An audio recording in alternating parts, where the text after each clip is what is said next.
नामुदुन सल्ली अला रसूलिल करीम अम्मा बाद फ़ौज़ु बिल्लाहि मिनश शैतानिर रजीम बिस्मिल्लाहिर्रहमानिर्रहीम अस्सलामु अलैकुम वरहमतुल्लाहि वबरकातुहू। मैं हकीम आसिफ अली राव।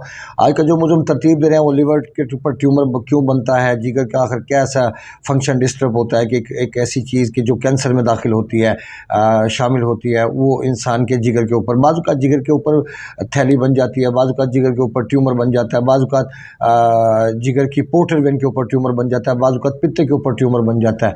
अब ये सारी चीज़ों को सामने रख लीजिए और फैसला आप खुद कर लीजिएगा। हक़ाइक़ ये है कि ट्यूमर हमारी बॉडी में कहीं भी बने, चाहे वो इंसान के ब्रेन में बने, चाहे वो इंसान की आंतों के अंदर बन जाए, चाहे वो इंसान के लिवर के ऊपर बन जाए, चाहे वो पोर्टल वेन के ऊपर बने, चाहे वो पित्ते के ऊपर बने, किसी भी जगह पे वो ट्यूमर बन जाता है, चाहे औरतों के यूट्रस का ट्यूमर होता है। ये सारी की सारी जो कंडीशन है, ये सब की सब एसिडिटी से मुतल्लिक है। जब तक इंसान के वजूद में खुश्की सर्दी पैदा ना हो, कॉन्स्टिपेशन स्टार्ट ना हो, गैस्ट्रिक इशू स्टार्ट ना हो, उस वक्त तक ये मसाइल चलते रहते हैं। अब यहाँ पे अगर हम लिवर के ट्यूमर को ठीक करना चाहते हैं, इसकी जो पैदा होने की बुनियादी वजह, लिवर के ट्यूमर की बुनियादी वजह हमारे जिस्म के अंदर एसिड लेवल का बढ़ना और खून का दबाव मस्कुलर सिस्टम पे ज़्यादा होना है। आप याद रखिए कि हम जो जिन बीमारियों में, जिन परेशानियों में, जिन मुसीबतों में घिरे हुए हैं, इसके पीछे हमारी खुराक है। अगर हम अरब कंट्री का जायज़ा लें तो अरब कंट्री के लोग हमारी तरह मुसीबत का शिकार नहीं हैं। शायद उनकी वजह उनकी खुराक है, जो कि हमारे पाकिस्तानियों से बिल्कुल अलग है। अगर आप मुशाहिदा करेंगे तो आपको यकीन होगा। देखिए, उन्होंने 4-4 हरम रखे होते हैं, क्योंकि उनकी खुराक में मेवाजात, जैतून, बकरी का दूध, ऊँटनी का दूध और ये चीज़ों के इस्तेमाल ज़्यादा होता है। कहवे इस्तेमाल होते हैं, शहद इस्तेमाल होता है। जबकि हम पाकिस्तानी बादी चीज़ों के पीछे लगे रहते हैं, जिसमें चावल, आलू, गोभी, बैंगन, अरवी, चने की दाल, माश की दाल, बड़े का गोश्त, अरवी और इस टाइप की दही वगैरह। अब देखिए, खुराक नहीं है सुरख मिर्च, टमाटर, ये क्या खुराक है? ये इससे क्या आप अपने जिस्म के अंदर एक पावर लेके आ सकेंगे?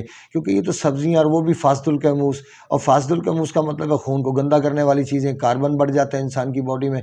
जब कार्बन बढ़ता है तो इंसान का मस्कुलर सिस्टम दबाव में आता है। जब मस्कुलर सिस्टम दबाव में आता है तो कॉन्स्टिपेशन का आगाज़ हो जाता है। यहाँ से फिर जो गलीज़ मवाद है, गंदे मवाद हैं, वो आपकी बॉडी के अंदर रुकना शुरू हो जाते हैं। क्योंकि फिल्ट्रेशन का निज़ाम 3 हवाले से काम करता है, बल्कि आप 4 हवाले से भी कह सकते हैं, लेकिन 3 हवाले स्पेशली इसलिए काम करता है कि सबसे पहले आपका बराज, आपका पखाना, फिर बोल, पेशाब आपका, यूरिन आपका, ये 2 चीज़ें होगी। फिर पसीना आ गया आपका, और फिर उसके अलावा आपके कान और आपका नाक, ये भी गलाज़त को ख़ारिज करने का बाइस बनता है। हमारी बॉडी के अंदर जितने भी जरासीम या कोई चीज़ घुसती है, जो पैदा होती है, वो एक कीमियावी अमल का नतीजा होता है। याद रखिए कि कीमियावी अमल वो चीज़ है कि जहाँ पे कोई चीज़ पैदा होने के साथ साथ इंसान की बॉडी में बढ़ती चली जाए, और वो मुसलसल इस हद तक बढ़ जाए कि वो उसको शदीद प्रेशर में ला के वो तबाह बर्बाद कर दे या डैमेज कर दे उस हिस्से को जहाँ पे वो दबाव पड़ा। अब इसका दूसरा नुकसान होता है, इंसान का लिवर ब्लॉक हो जाता है, जिगर रुक जाता है इंसान का। जब इंसान का जिगर रुक जाता है, तो जब जिगर का रुकेगा तो यकीनन उसके ऊपर ट्यूमर बनेगा। क्योंकि अगर वो फ़ाल है, वो वर्किंग में है, तो कॉन्स्टिपेशन नहीं होगी। अगर वो फ़ाल है तो गैस्ट्रिक इशू नहीं होगा।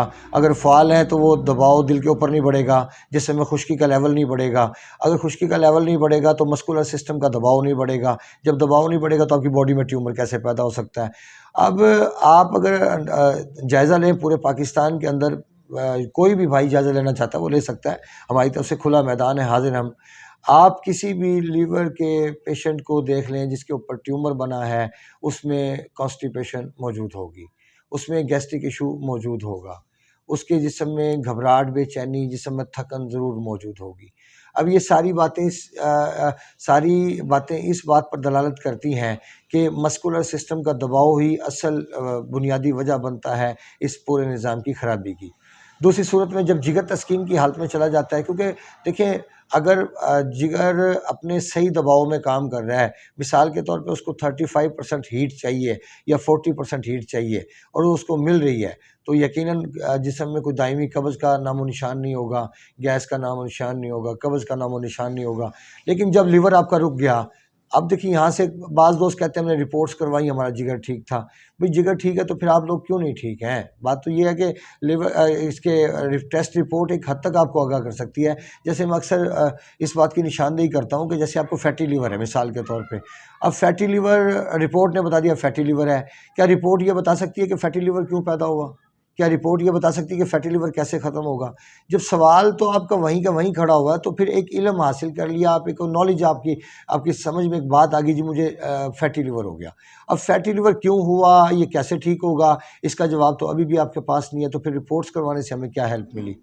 مثال کے طور پہ اب وائٹ بلڈ سیلز ہیں وہ کم ہو جاتے ہیں یا وہ بڑھ جاتے ہیں، اب رپورٹ بتا دیتی ہے وہ کم ہو گئے ہیں، یہ رپورٹ بتاتی بڑھ گئے ہیں۔ اب کیسے پتہ چلے گا، ایک عام بندہ کیسے ممکن ہے کہ رپورٹس کے ذریعے وہ یہ جان سکے کہ پلیٹلیٹس کیوں کم ہوئے اور پلیٹلیٹس کیسے ٹھیک ہوں گے، یا کسی انسان کے پلیٹلیٹس بڑھ گئے ہیں تو وہ کیسے کم ہوں گے؟ اب اس چیز کا ایک عام بندے کے پاس مشاہدہ کرنا ممکن نہیں۔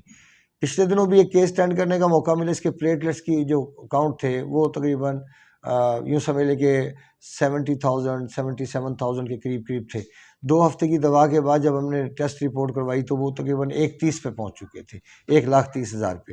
اب یہاں پہ چونکہ ہمیں پتہ تھا کہ پلیٹلیٹس اس کے کیوں کم ہو رہے ہیں، تو اس لیے اس کا دوا دینا ہمارے لیے ممکن تھا اور آسان تھا، جس کے نتائج بھی ہمیں ملے۔ لیکن اگر ہم دیکھتے ہیں لیور کے اوپر ٹیومر کی جو وجہ ہے وہ بھی یہی پیچھے کار فرما ہے چیز کہ ہمارے جسم کے اندر ایسڈ لیول بڑا ہوتا ہے، مسلسل قبض رہ رہی ہوتی ہے، کافی ٹائم قبض رہتی ہے، یا اگر بعض لوگ سمجھتے ہیں کہ شاید 2 دن کے بعد پخانہ آنا یہ قبض ہوتی ہے، یہ ان کی غلط فہمی ہے۔ ڈیلی کوئی ٹائم نہیں ہے پخانے کا تو یہ قبض ہے، دن میں 2-3 دفعہ سٹول پاس ہوتا ہے یہ بھی قبض ہے، بلیک کلر کا پخانہ آتا ہے یہ بھی پوائزن کی علامت ہے، قبض کی علامت ہے، پہلے پخانے کا ہارڈ ہونا بعد میں سافٹ ہو جانا یہ بھی ایک علامت ہے قبض کی۔ تو آپ اس کو اب ایک چیز کو تو قبض کا نام نہیں دے سکتے، اور آپ کو سمجھنا پڑے گا کہ ٹیومر سے بچنے کے لیے آج کل یہ کیس بہت زیادہ نظر آ رہے ہیں، اور چونکہ میرے والد صاحب کا انتقال بھی اس سے ہوا تھا تو اس کے اوپر کام کرنے کا موقع بھی ملا تھا، لیکن انہوں نے میرا ساتھ نہیں دیا، جس کی وجہ سے میں کچھ نہیں کر پایا، کیونکہ ہمارے علاج میں سب سے زیادہ اہمیت پرہیز کی ہے۔ اگر آپ ٹھیک ہو جائیں پوری طرح، آپ کو 100% کانفیڈنس ہو کہ اب میں بالکل یہ سو چکا ہوں، ہر چیز ڈائجسٹ ہو رہی ہے، تو پھر جا کے آپ کو کسی حد تک بد پرہیزی کرنے کی اجازت ملتی ہے، ورنہ روٹین میں تو ایک سیکنڈ کے لیے سوچا نہیں جا سکتا، تصور نہیں کیا جا سکتا کہ آپ کوئی ایک سیکنڈ کے لیے بھی سوچے کہ میں کوئی ایسی نیگیٹو چیز کا استعمال کر لوں، حالانکہ وہ آپ کی جسم کی ضرورت نہیں ہے، لیکن آپ کا دل کر رہا ہے، آپ اس کا مزہ اٹھانا چاہ رہے ہو، بس یہ صرف فقط اتنا، اس کے علاوہ اور کچھ نہیں۔ اگر صحت کی بات کریں تو پھونک کے قدم اٹھانا چاہیے، نہ کہ ہم منہ اٹھا کے کوئی بھی چیز استعمال کرنا شروع کر دیں۔ اپنے دوست احباب کا خیال رکھیں، ملتے ہیں انشاءاللہ مزید انفارمیٹیو ویڈیو کے ساتھ۔ وما علینا الا البلاغ المبین۔ السلام علیکم ورحمۃ اللہ وبرکاتہ۔